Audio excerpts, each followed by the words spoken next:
It was dawn when we reached the offices of Crown Mines, which were located on the plateau of a great hill overlooking the still dark metropolis. Johannesburg had been built up around the discovery of gold on the Witwatersrand in 1886, and Crown Mines was the largest gold mine in the City of Gold. I expected to see a grand building like the government offices in Umtata, but the Crown Mine offices were rusted tin shanties on the face of the mine.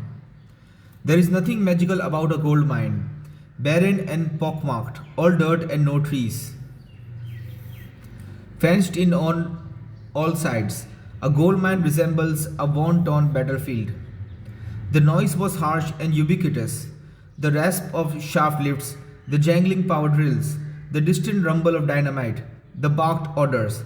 Everywhere I looked, I saw black men in dusty overalls, looking tired and bent. They lived on the grounds in bleak, single-sex barracks that contained hundreds of concrete bunks separated from each other by only a few inches. Gold mining on the Witwatersrand was costly because the ore was low grade and deep under the earth. Only the presence of cheap labor in the form of thousands of Africans working long hours for little pay with no rights made gold mining profitable for the mining houses, white-owned companies that became wealthy beyond the dreams of Croesus on the backs of the African people. I had never seen such enterprise before, such great machines, such methodical organization, and such back-breaking work.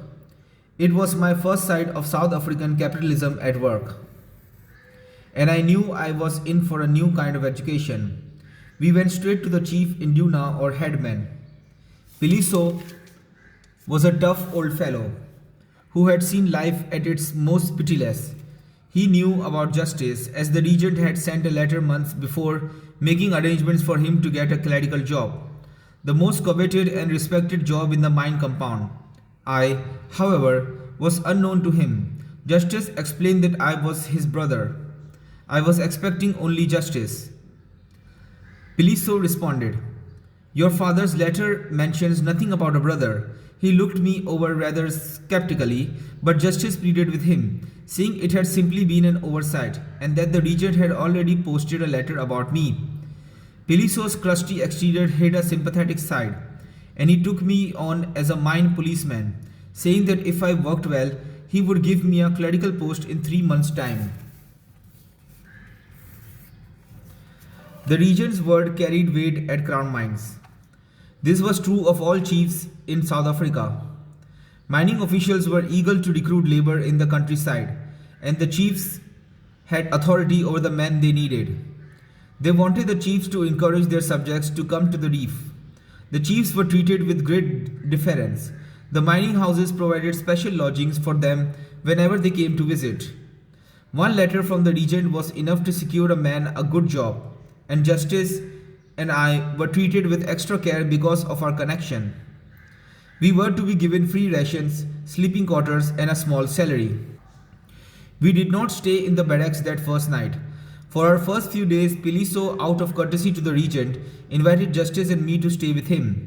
Many of the miners, especially those from Thembuland, treated Justice as a chief and greeted him with gifts of cash, the custom when a chief visited a mine. Most of these men were in the same hostel. Miners were normally housed according to tribe. The mining companies preferred such segregation because it prevented different ethnic groups from uniting around a common grievance, and it reinforced the power of the chiefs. The separation often resulted in factional fights between different ethnic groups and clans, which the companies did not effectively discourage. Justice shared some of his booty with me and gave me a few extra pounds as a bonus. For those first few days, my pockets jingling with newfound riches, I felt like a millionaire. I was beginning to think I was a child of fortune, that luck was shining on me, and that if I had not wasted precious time studying at college, I could have been a wealthy man by then. Once again, I did not see that fate was busy settling snares around me. I started work immediately as a night watchman. I was given a uniform. A new pair of boots, a helmet, a flashlight, a whistle, and a knobkerry, which is a long wooden stick with a heavy ball of wood at one end. The job was a simple one. I waited at the compound entrance next to the sign that read, "Beware, natives crossing here," and checked the credentials of all those entering and leaving. For the first few nights, I patrolled the grounds of the compound without incident. I did challenge a rather drunken miner late one evening, but he meekly showed his pass and retired to his hotel. Flushed with our success, Justice and I boasted of our cleverness to a friend of ours whom we knew from home, who was also working at the mines. We explained how we had run away and tricked the regent into the bargain. Although we swore this fellow to secrecy, he went straight away to the Induna and revealed our secret. A day later, Piliso called us in, and the first question he asked Justice was, "Where is the permission from the regent for your brother?" Justice said that he had already explained that the regent had posted it. Piliso was not mollified by this, and we sensed that something was wrong. He then reached inside his desk and produced a telegram. "I have had a communication from the regent," he said in a serious tone of voice, and handed it to us. It contained a single sentence: "Send boys home at once." Piliso then vented his anger on us, accusing us of lying to him. He said we had presumed on his hospitality and the good name of the regent. He told us that he was taking up a collection among the miners to put us on a train back to the Transkei. Justice protested against going home, saying that we simply wanted to work at the mine and that we could make decisions for ourselves. But Piliso turned a deaf ear. We felt ashamed and humiliated, but we left his office determined not to return to the Transkei. We rapidly hatched another plan. We went to see Dr. A.B. Zuma, an old friend of the regent's who was the President General of the African National Congress. Dr. Zuma was from the Transkei and was an extremely well-respected physician. Dr. Zuma was pleased to see us and politely questioned us about family matters in Mekisweni. We told him a series of half-truths about why we were in Johannesburg and that we greatly desired jobs in the mines. Dr. Zuma said he would be glad to assist us and immediately telephoned a Mr. Well-Beloved at the Chamber of Mines, a powerful organization representing the mining houses and exerting monopoly control over the hiring of mine labor. Dr. Zuma told Mr. Well-Beloved what splendid fellows we were and that he should find places for us. We thanked Dr. Zuma and went off to see Mr. Well-Beloved. Mr. Well-Beloved was a white man whose office was grander than any I had ever seen. His desk seemed as wide as a football field. We met him in the company of a mine boss named Festile, and we told him the same fabrications that we had told Dr. Zuma. Mr. Well-Beloved was impressed with my not entirely truthful explanation that I had come to Johannesburg to continue my studies at the University of the Witwatersrand. "Well, boys," he said, "I will put you in touch with the manager of Crown Mines, a Mr. Fihiso, and I will tell him to give you jobs as clerks." He said he had worked with Mr. Piliso for 30 years, and in all that time Piliso had never lied to him. Justice and I squirmed at this but said nothing.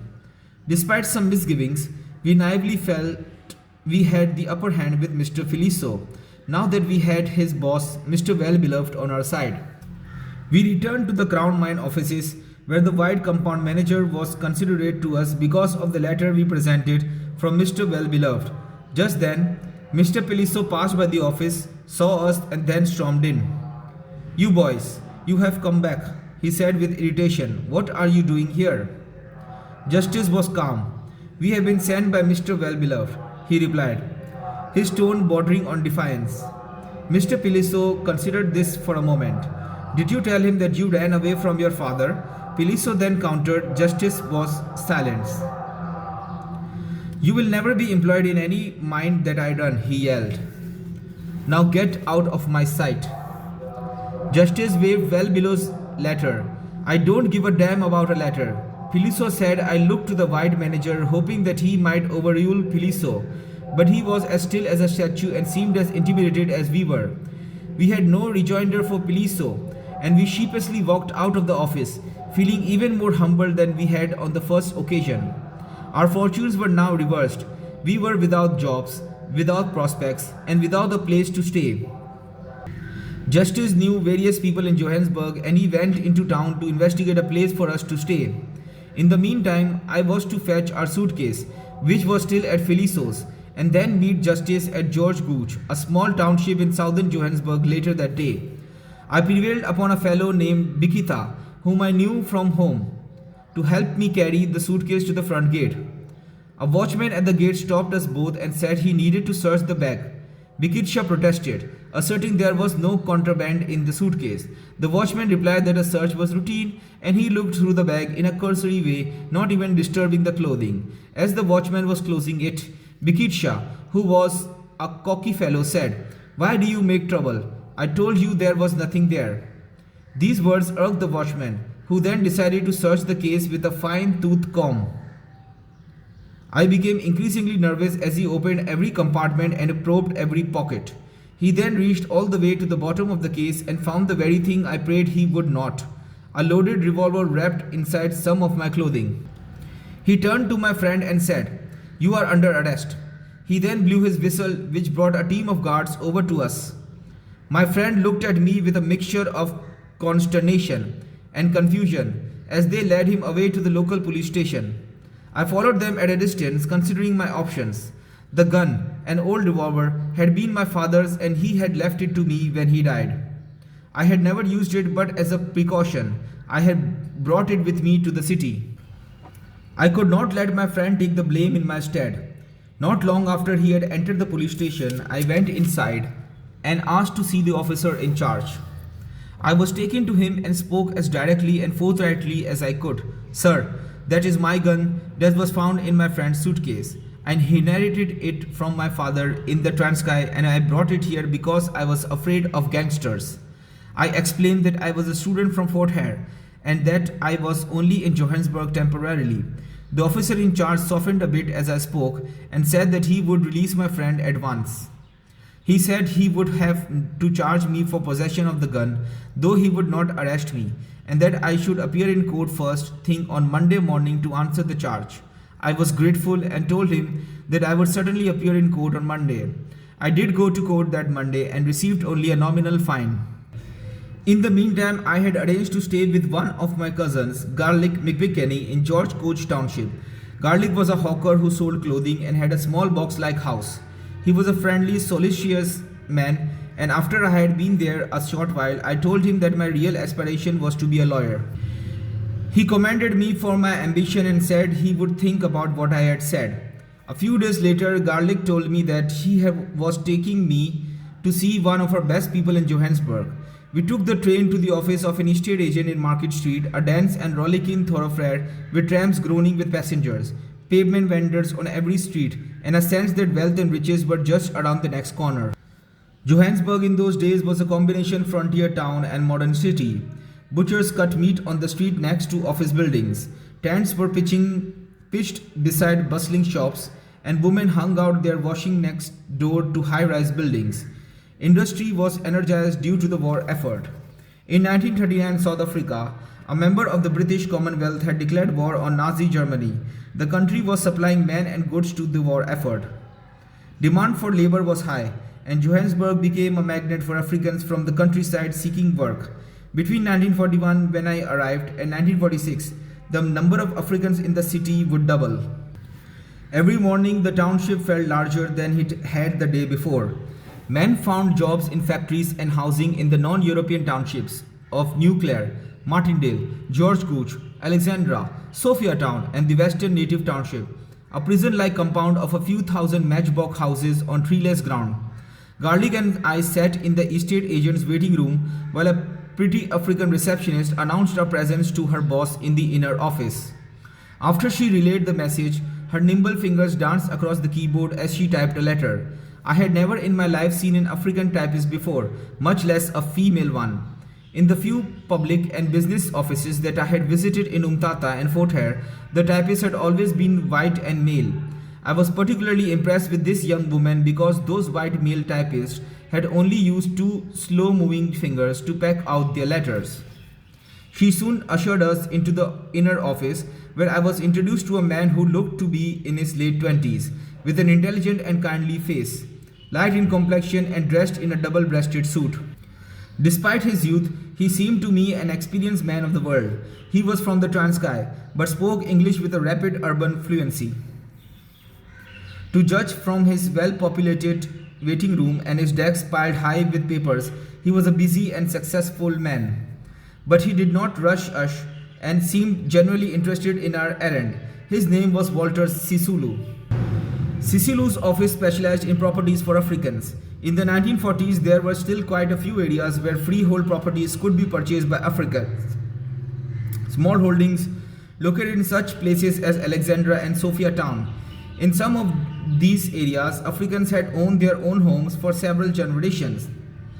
The rest of the African areas were municipal townships containing matchbox houses for which the residents paid rent to the Johannesburg City Council.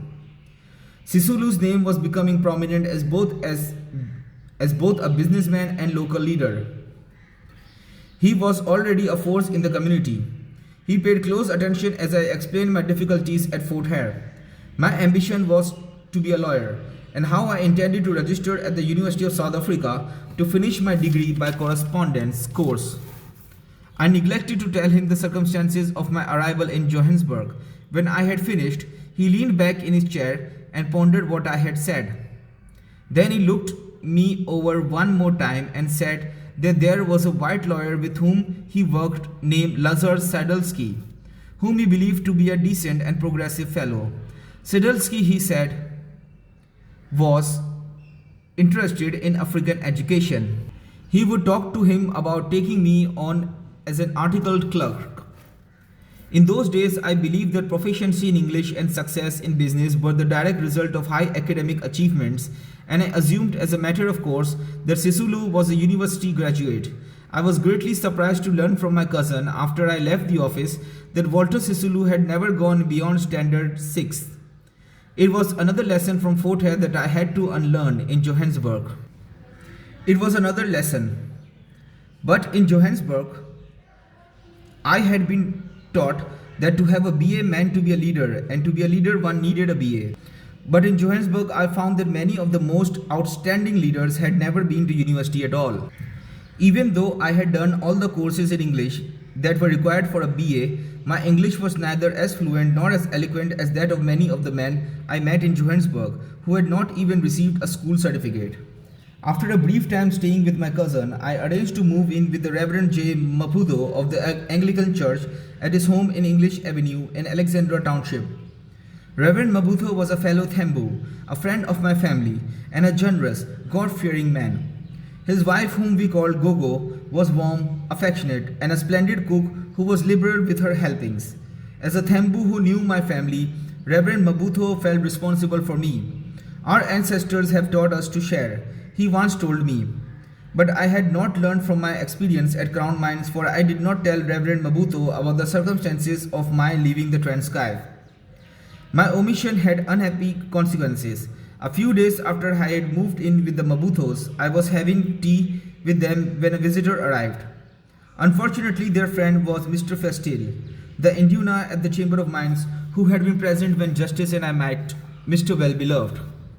Mr. Festel and I greeted each other in a way that suggested we knew one another, and though nothing was said of our previous meeting, the next day Reverend Maputo took me aside and made it clear that I could no longer remain under their roof.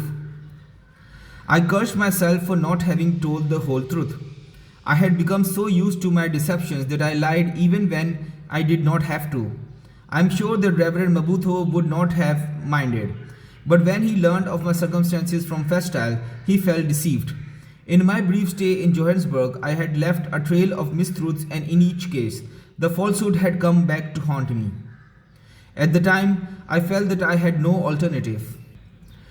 I was frightened and inexperienced, and I knew that I had not got off on the right foot in my new life. In this instance, Reverend Maputo took pity on me and found me accommodation with his next-door neighbors, the Zuma family. Mr. Zuma was one of an elite handful of African landowners in Alexandra.